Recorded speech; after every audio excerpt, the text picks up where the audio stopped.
This week on the Hollywood in Total podcast, Jerry Seinfeld tells the truth about Hollywood, and it's no laughing matter. I speak with the China brothers, the twins responsible for a great new horror movie called Night Shift. And we give a tip of the hat to Bill Maher again for saying what no one else in Hollywood will.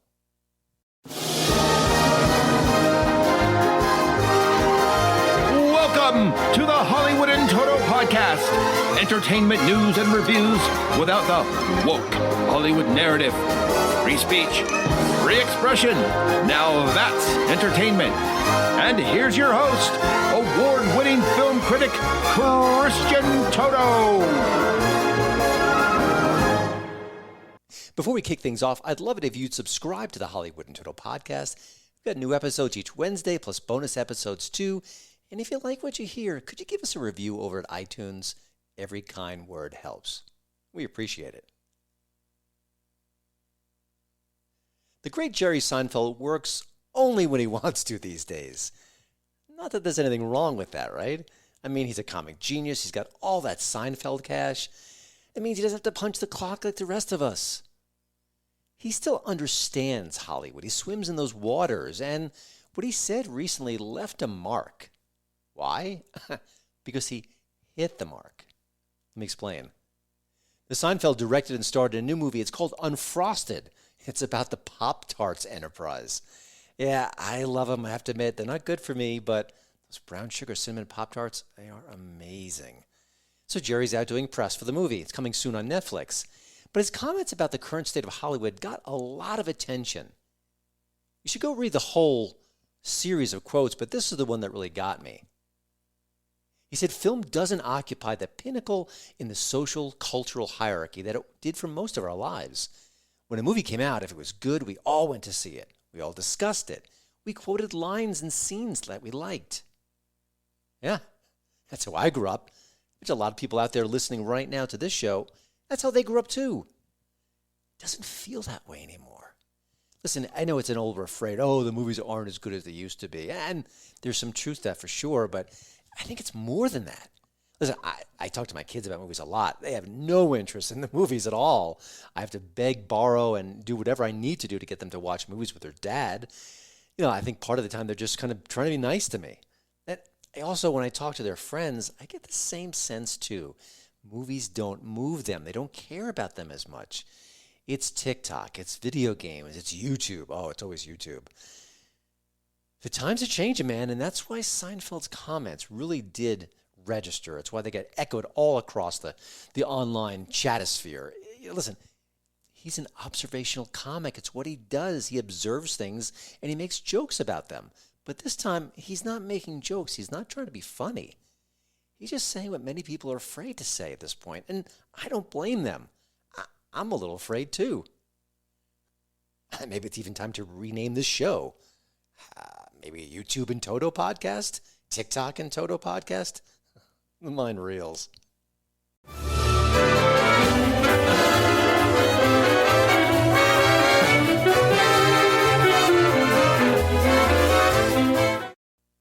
Here's this week's movie trivia question.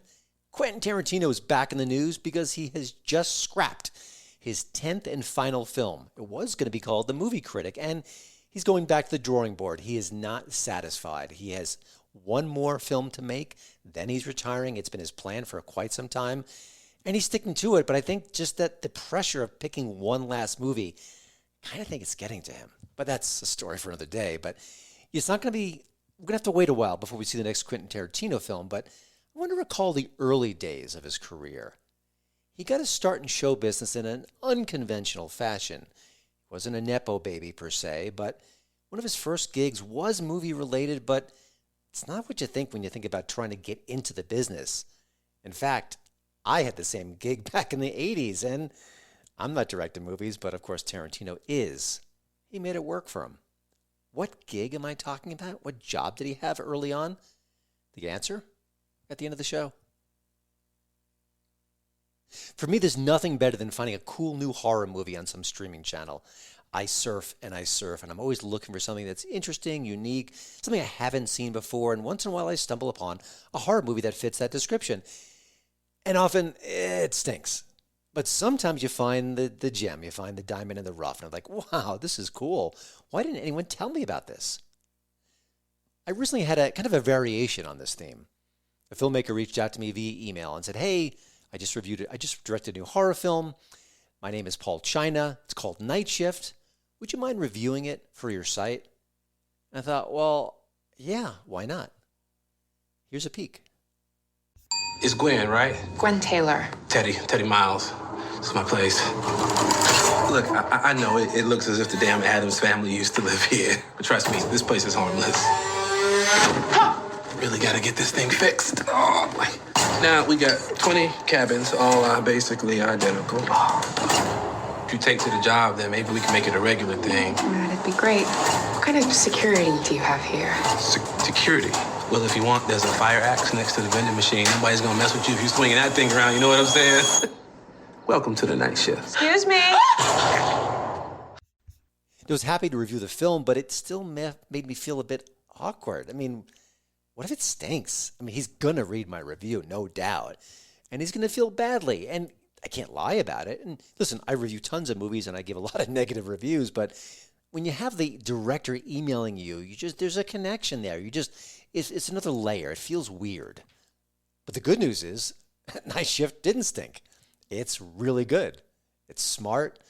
Threw me a lot of curveballs. Got some good scares in it. Not the jump scare, not that nonsense, but the real good, rock-solid scares. Love that. And you get the sense of the China brothers, because Paul directed this with his brother, Ben, they like horror movies. You can sense it. So I invited them on the show. And it turns out the British filmmakers love horror movies, just like me, probably more so. I think they got more chops in this area than I do. I just watch them. They watch and they make them. Hope you enjoy my conversation with the China brothers. You'll learn some secrets behind the movie, and I have a feeling once you see their film, you're going to want to watch what they do next. I know I do. Ben, Paul, thanks for joining the show. And I'm right away curious about the origin behind Night Shift. Was there a particular spark that made this film possible, or was it just the sense of isolation of anyone at a late night job, and it all kind of flows from there? Tell me a little bit how this whole project began. Well, this is Paul speaking, by the way. We always knew we wanted to tell a ghost story because they are so popular, and even if you personally are incredulous to whether ghosts exist or not, there's always someone a loved one, a worker, a friend that swears that they exist. So we kept asking ourselves, why is that? Why do so many people believe? And then that kind of led to another question of what is a ghost? And that kind of opened up the door to what this film was really about. Gotcha. Yeah, also, this is Ben speaking. We also like the idea of telling a story through a familiar concept, but then finding a unique way to tell that story through a modern lens. So having a ghost story set at a motel kind of seems like a familiar territory that audiences might be have perceived before, but we were like, what's the fresh angle into that? How do we tell it in a different way that audiences perhaps haven't seen? And you did, and I want to also tread carefully because I don't want to give any spoilers away, and I'm sure you'll be working in tandem with me on that because I want to make sure the surprises are right there in the film. Now, you've worked together, on films, different titles. This is your first, you're both writing, you're both directing. Is that correct? And how did that come about? That is correct. This is our first film together, and it's something that we want to keep doing moving forward. We're fortunate that we get along like a house on fire, being twins, and both obsessed with cinema. So two heads are better than one, or we barely make one person, I guess you could say. So it was actually a wonderful experience. It really was, and to us, it felt like it was only beneficial making this film with the two of us together. Yeah, it felt very natural and something that we just want to continue to pursue. And it was just so much fun. Now, one of the things I think would be a benefit to have two heads on a project leading the way instead of one is there are a lot of really good scares in the movie, and I'm thinking it must be really hard to orchestrate that. It sounds easy, but it's not. Is that part of the benefit of having the two of you on the set working together where you can kind of judge what each other, what you're doing, what you're trying to build and kind of constructively say, hey, no, you need to kind of maybe have this moment happen earlier or somehow just nudge the elements into place. Does that happen on the set? That's exactly right, Christian. And it's, we were always questioning each other to make the scares and to make the story better each time, which is again only beneficial. So I mean, shooting this film, we shot the film in 17 days on not a lot of money at all. And so we were at one location, small cast, small crew. And so we wanted to be as well prepared and as thorough as possible. So in terms of executing the story and executing those scares together, we really sort of meticulously mapped it out to hopefully the best of our advantage. Yeah, and also like, we don't ever want to be impertinent to the audience because audiences are exceptionally smart and they've seen many genre movies. So so we were trying to like push ourselves together, like, well, how do we subvert expectations, but also try and, well, to the best of our ability, stay one step ahead. And that really does come down to the scares they execute as well. Like try not to make them predictable and to take a fresh approach. Hopefully it landed. I grew up in the 80s, and the movies that I loved, the horror movies, they had low budgets, and you could see it in every frame. I mean, God bless them, but they struggled to make it look like the big studio productions. That's no longer the case. I mean, you could look at a film like Night Shift and say, this movie looks good, it's high quality.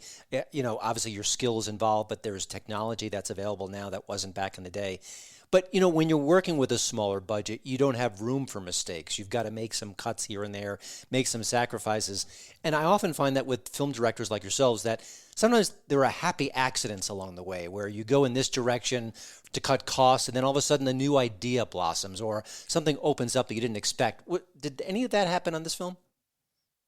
I think really with the, you know what I'm saying, like, with the scare that we have in the sinkhole, that leading up, I thought that just kind of really took it beyond the page and what we actually had in our minds for that. Just having an excellent production designer, very limited resources, and terrific makeup artists. And when we got down there and we started to get dirty and amongst it and creating that scene, it just really sort of subverted our expectations. It became something so much more that we were like overwhelmingly happy with. That really took me by surprise personally. And also just, we couldn't travel that far because of our limited resources, but so fortunately we managed to find this wonderful location for the motel, which ticked all of our boxes and opened up new opportunities. At the same time, we wanted to give the impression that the motel takes place in the middle of nowhere, that, it's in a desert location. Of course, we only shot this 30 minutes outside of Los Angeles, and the motel was actually in an industrial estate. So we had a train station, a hospital, buildings surrounding the motel, which we had to carefully shoot around. And then, of course, in post-production, required on some VFX work to take out the buildings and pylons that could be scattered about. But hopefully it worked, and it gives the impression that the motel was really in the middle of nowhere. I'm curious about your background as far as growing up and the kind of genre movies you like. Do you feel like you want to keep working in horror? Are there other stories or other kind of templates you're eager to tackle next? Where do you see yourselves as storytellers in the short term? I mean, definitely horror. I mean, we like yourself, we grew up with horror films in the 80s, Christian, and that was our love and our passion. We consumed those voraciously, and moving forward, we just want to keep telling genre stories, and hopefully we get some more money next time and we get some longer days. But we've written a few different projects, and we're feeling confident that we can now get them off the ground. And particularly with genre as well, there's such a rich playing field to be there. Not only like with subgenres, where there's just so many categories that you can explore, but also just themes and subtexts and scares as well. It really feels like such a big canvas where there's hardly any limitations. Your leading lady in the film, Phoebe Tonkin, is really good, and I think without someone that good, the film wouldn't hold together, and I don't want to get too more into that direction because I think you get into spoilers, but can you share a little bit working with her, what she brought to the film? I just thought she was terrific.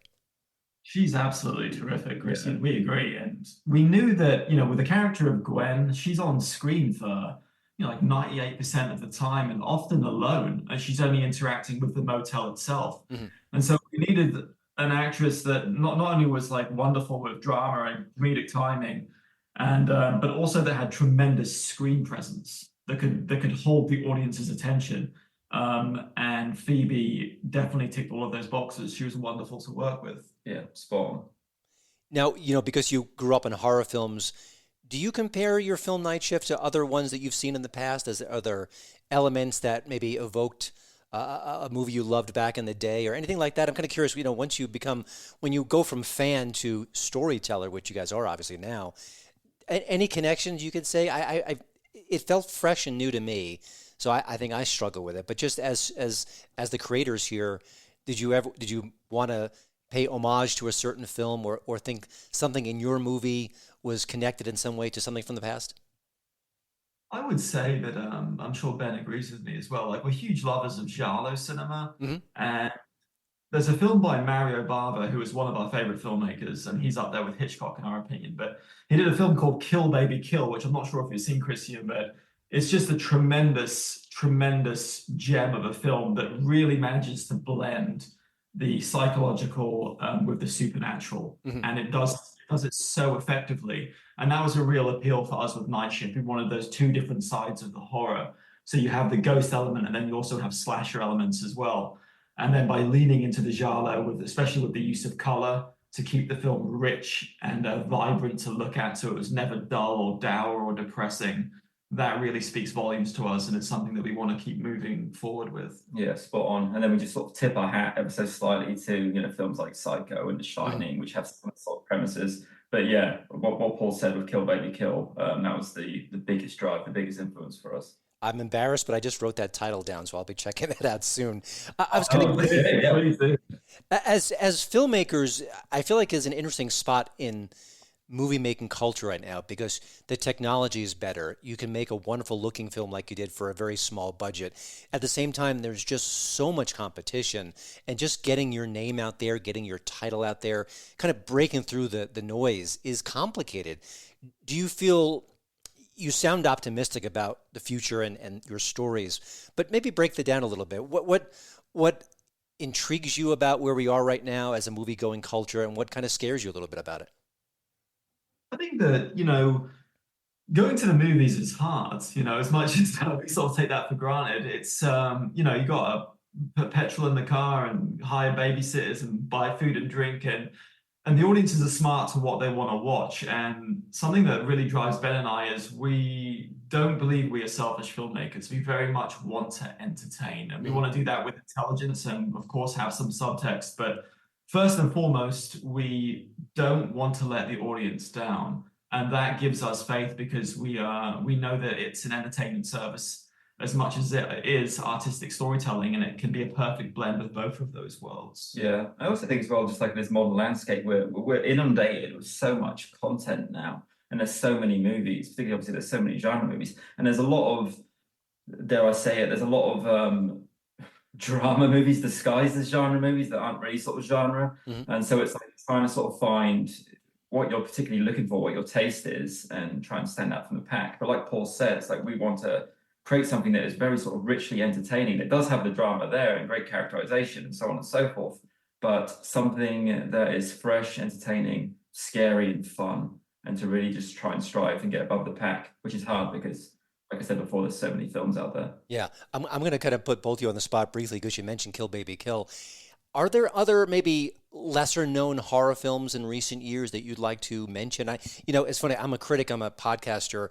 I enjoy when I see a good film that isn't getting a lot of attention, just to kind of ring the alarm, to kind of spread the word, go on social media, give people an idea what else is out there.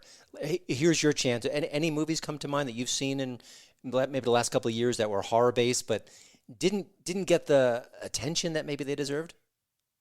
We did a double feature not long ago of The Prowler and The Burning, both two horror films from the 80s that feature some of the best makeup effects from Tom Savini that exist in horror cinema. Those are very underrated films, I would say, bro, wouldn't you? Yeah, and then in sort of the last few years, I guess the ones that sort of stood out to me, I mean, I really love Sick. I thought that went by unnoticed. Yes, I agree. I agree. I mean, it was nowhere really, and I thought that was thoroughly entertaining. Obviously, it had subtext, but it was one hell of a ride. I really loved it. I also love that filmmaker's first film before that, which was Alone, which also kind of felt like it sort of skipped the radar. Right.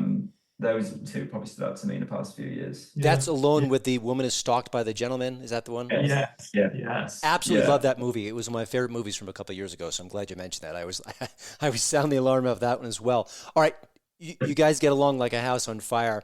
I think about making a movie with my brother. We'd kill each other before the production ended. Were there any conflicts here? Clashing of visions or anything where you disagreed, or was it really as harmonious? And I actually think that sometimes the friction can be a good thing. So I'm not picking on the two of you, but I was just kind of curious if there were any clashes along the way. It's never acrimonious by any stretch of the imagination. I mean, when we write together, that's probably the point when we are sort of trying to find the best path forward. And so I think we just try and sort of set ourselves up for the best road ahead. But there's not really any conflict, would you say, Ben? Yeah, I think we're so like thoroughly prepared, aren't we? Even with on the page and then shot lists and everything. So we're always in sync. So whenever we hit a crisis, we usually just both try to resolve it together. This is what we like to believe, by the way. Maybe the casting crew will. That's right. I'll talk to your performers. They can have a different story. Both of you, I want to wrap things up with talking just about horror in general. Seems like it's having a moment. We're getting a lot of studio horror films, a lot of good indie horror films. Obviously, you're a part of that process as well. Any thoughts as to why? I mean, I feel like horror waxes and wanes. It has periods of popularity, then it kind of recedes a little bit. It's always there. But any thoughts on why that there's maybe an increased hunger for horror right now?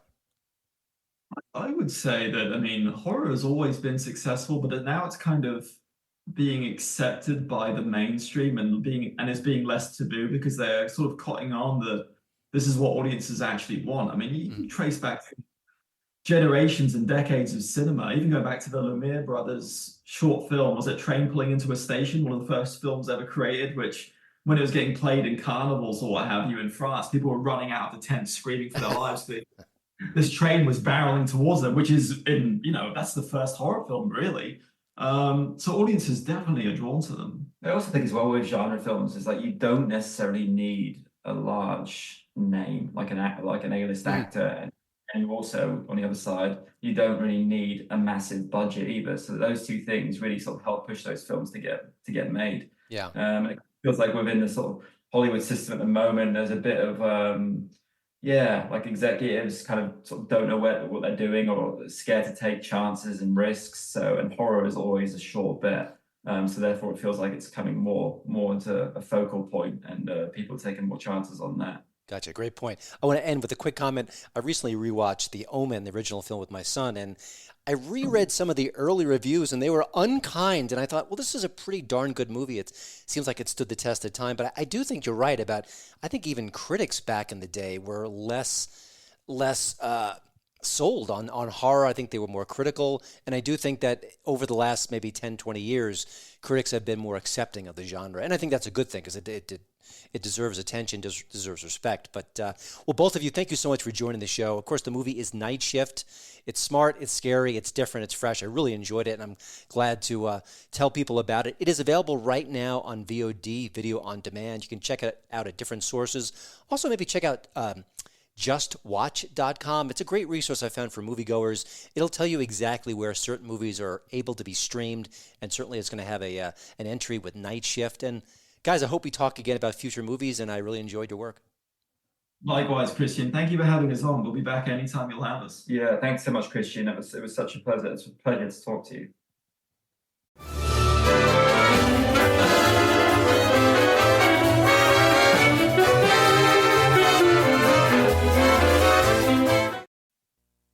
There are some people in pop culture I can't stop talking about. Last week it was Whoopi Goldberg. This week it's Bill Maher again. And listen, he's a funny guy. He's a smart guy. He says things that are unconventional. He pokes fun at the woke mob. I love all that, but I can't report on everything he says. It seems redundant. It's the old dog bites man story. It's just too common, but I couldn't miss this one. I couldn't. It was so good. It was so unexpected. And you know what? It's really important.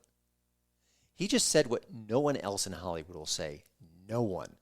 About Governor Ron DeSantis, about liberal hypocrisy, about Disney and what they're doing behind the scenes. But it's this part of the monologue I want to focus on. This specific thing he said that I found shocking in a good way.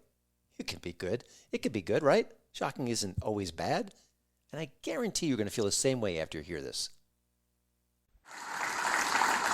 And people who believe in social justice have agreed this is wrong and this is bad, and exposing kids to an adult world of lurid costumes and garish makeup borders on abuse. Now, hurry up and get in the car. We're late for Drag Queen Story Hour.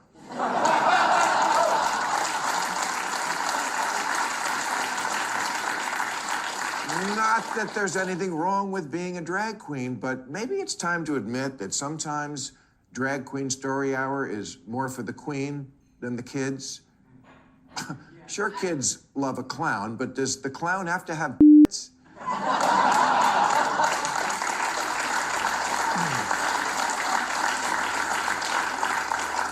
And when I see a 5-year-old tipping at a bar under a sign that says it's not gonna lick itself, do I have to pretend that's cool in order to keep my liberal ID card? Sorry, I can't do that. If you want kids to be more tolerant, why not have handicapped people read them stories? Kids are more likely to encounter disabled people than drag queens in life. That's tough stuff, isn't it? Common Sense 101, you can call it. And by the way, did you notice the audience stopped laughing mid-monologue? They're with him all along. They like him, that's why they're in the studio. But they felt pretty uncomfortable with some of the things that he said because no one else is willing to say it. But Maher is, and he did just that. And I'm betting by saying it, by having that clip go viral and having a lot of different news organizations report on it, I bet you it's going to embolden a few of his peers to start doing the same. Good. They should. And again, I've said it before, bravo to Bill Maher. Before we get to wrap up that trivia question, the great Quentin Tarantino got his start in movies by working at Video Archives. It's a VHS rental store that's in California. Or I'll assume it was in California. It can't be open now. VHS, come on now. Talk about old school technology, but when he was working there, he would start writing some of the scripts he would make years later. True Romance, Natural Born Killers. Now, he didn't direct those movies, but he did write the screenplays, and of course, that did help him get his start in Hollywood. And he also started making connections there, too. What a weird way to enter show business, but obviously, I think it worked for him. But here's hoping that his next movie, whatever it is not his last movie. Don't do that to us, Quentin. We want more and more movies. Keep going. Don't stop at 10, but hey, it's him. He's quirky. He can do what he wants, but really hoping he changes his mind. Well, that's it for the show this week. Again, thank you to Radio America for having me as part of their great podcast lineup. And while I have your attention, I hope you'll drop by HollywoodInToto.com. It is updated 7 days a week. You've got news, reviews, commentary, interviews, everything that's going on in Hollywood. It is, like this podcast, the right take on entertainment. I'll see you next time.